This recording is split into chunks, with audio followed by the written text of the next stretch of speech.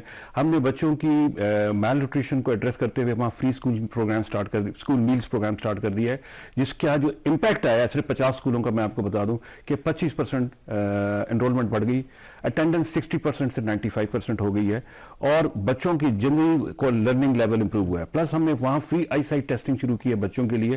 اس سے پتہ چلا کہ کئی بچے شارٹ سائٹڈ تھے, مایوپک تھے, تو ان کی کوالٹی آف لرننگ میں اضافہ ہوا ہے. پلس ہم نے وہاں پر بچوں کے, ٹیچرز کے, ڈاکٹرز کے ایکسیس کو امپروو کرنے کے لیے پاکستان میں پہلی دفعہ فری پنک بسز شروع کی ہیں, جو صبح 6 سے 9 اور 1 سے 2 6 ضلعوں میں خواتین بچوں پروفیشنلز کو فری ملتی ہیں. تو ان کا ایکسیس بھی امپروو ہوا ہے, ریڈکشن ان کاسٹ بھی ہوئی ہے, سیفٹی بھی ہے اور ڈگنیٹی بھی ہے. پھر ہم نے سر وہاں سہولت سروسز جو ڈسٹرکٹ کی ہوتی ہیں 10-12 domicile, birth certificate, police verification certificate, municipal approval, ان کو 1 ونڈو اس طرح سے کر دیا ہے کہ you have to give a call at a call centre. ایک پوسٹ مین آپ کے گھر آئے گا, آپ سے ڈاکومنٹس فل کرائے گا اور واپس جا کے پروسیس کر کے آپ کو کوریئر کے ذریعے ڈیلیور کر دے گا. تو آپ کو ان سروسز کے لیے ان دفاتر میں نہیں آنا پڑے گا. تو یہ وہ شارٹ انٹرونشنز ہیں جس کے ذریعے ہم نے کوشش کی ہے کہ وہاں پر لوگوں کی کوالٹی آف لائف اور ان کا ٹرسٹ ان گورنمنٹ وہ امپروو ہو سکتا. اچھا جی وانی صاحب, یہ جتنی بھی آپ بات کر رہے ہیں, آپ یہاں پہ ہمیں یہ بتا رہے ہیں کہ آپ نے فیسیلیٹیٹ کیا لوکل پاپولیشن کو, لیکن جو کامران کا بھی سوال تھا کہ بنیادی چیز ہوتی ہے مائنڈ سیٹ کی. تو یہ جو بیوروکریسی ہے وہ جب کام نہیں کرنا چاہتی تو وہ کہتی ہے کہ نیب ہے, وہ کہتی ہے جو 1984 کا کوئی اسٹیبلشمنٹ ڈویژن کا کوئی رول سامنے لے آتے ہیں. تو یہ جو چینج آپ بتا رہے ہیں کہ اگر بجٹ ایلوکیشن ایک چیز کی 30 کروڑ روپیہ ہے, اس کو آپ 1 بلین کے اوپر لے کے چلے گئے ہیں, تو ڈیفینیٹلی کوئی وہاں پہ کوئی ڈفرنٹ بیوروکریسی ہوگی جو پاکستان کی نہیں ہوگی. یہ چینج مائنڈ سیٹ کا چینج کیسے آیا وہاں؟ ہاں, اس کا بڑا طریقہ سمپل تھا کہ ہم نے ٹیم بلڈ کی. جی پہلے یہ ہے کہ یہ کوئی سائلوز میں پروجیکٹس نہیں بنے, ایکٹیویٹیز نہیں ہوئی. ہم پہلے آپس میں سول سرونٹس کی ایک ٹیم بنی, وہ پہلے کانسیپٹ کو, پروجیکٹ کو ڈسکس کرتے تھے, اس کی وائبلٹی کو, اس کی کو ڈسکس کرتے تھے. جب ہم کنونس ہوتے تھے 2-3 دن میں, پھر ہم کہتے تھے اب اس میں روڑے کوئی نہیں اٹکائے گا. تو ہم نے وہ ٹیم بنائی, اور پھر اس کے بعد فرام کنسیپشن ٹو ڈیلیوری 3 مہینے سے زیادہ ٹائم نہیں رکھا. ہم اے ڈی بی موڈ سے نکلے, ہم نے ریگولر سائٹ سے اس کو کنسیو کیا, امپلیمنٹ کیا, اور ہمارا میکسیمم ٹائم, بلکہ جو میں پنک بسز کا ذکر کیا, یہ ہم نے 1 ہفتے میں گراؤنڈ پہ لے کر آئے. تو کام کرنا ہو تو ریزنز بہت ہیں, کام نہ کرنا ہو تو ریزنز اور بہت ہیں. لیکن اس کے اندر اگین ایشو یہ ہے نا کہ ہمارے یہاں تاثر یہ ہے کہ اگر سرکار ہے نا, اگر آپ نے کوئی پروجیکٹ بنانا بھی ہے, اس کو ایگزیکیوٹ کرنے میں اتنے پروسیسز انوالو ہیں کہ وہ ٹرانسپیرنسی کی وجہ ہو یا دوسرے ریزنز ہوں, تو آپ نے کیسے, مثلا ایک ایگزامپل وہاں پر ایک اسکول جل گیا تھا, تو وہ آپ نے اپڈیٹ دی کہ within I think a week آپ نے اس کو دوبارہ اس سے بہتر کھڑا کر لیا. تو یہ کیسے ممکن ہوتا ہے؟ کہ ظاہر ہے کہ آپ کو نیسسری گورنمنٹ اپروول چاہیے. تو ہمارے ہاں تو یہی ہوتا ہے کہ نہیں جی پروجیکٹ آپ کا ہو جائے گا, لیکن ابھی تو وہ سرکار نے اپروول دینی ہے, نہیں اس کے بغیر تو ہو نہیں سکتا. تو اس آئسولیشن میں آپ کیسے کام؟ اس کا طریقہ یہ تھا کہ جی عوام تو یہ نہیں پوچھیں گے کہ آپ کا پیپرا رولز کیا کہتے تھے, کیا ان کو تو چاہیے تھا اسکول واپس, ان کو چاہیے تھا ٹرسٹ واپس. تو میں نے امیڈیٹ نیچر میں تو یہ کیا کہ پبلک پرائیویٹ پارٹنرشپ بھی کی. میں نے لوکل این جی او سے بھی رابطہ کیا, بزنس گروپ سے کیا. ہم نے کہا جی ہماری ضد ہے کہ ہم نے 5 دنوں میں اس کو بنانا ہے تاکہ لوگوں کا ٹرسٹ ریسٹور ہو اسٹیٹ پہ کہ یہ بچیوں کا اسکول ہے, یہ 5 دنوں میں بن گیا. اور ہم نے ڈفرنٹ ڈپارٹمنٹس کے کانٹریکٹرز موبلائز کیے اور ان سے اس کہا جو آپ نے سیونگز کی اس میں سے کچھ سی ایس آر کرے. کچھ سی ایس آر ہوئی اور کچھ ریگولر چیزیں ہوئی. کچھ ہم نے ڈونیشنز, کمپیوٹرز, لائبریریز کی. اسی چکر میں چونکہ کمشنر, میں, ڈی سی,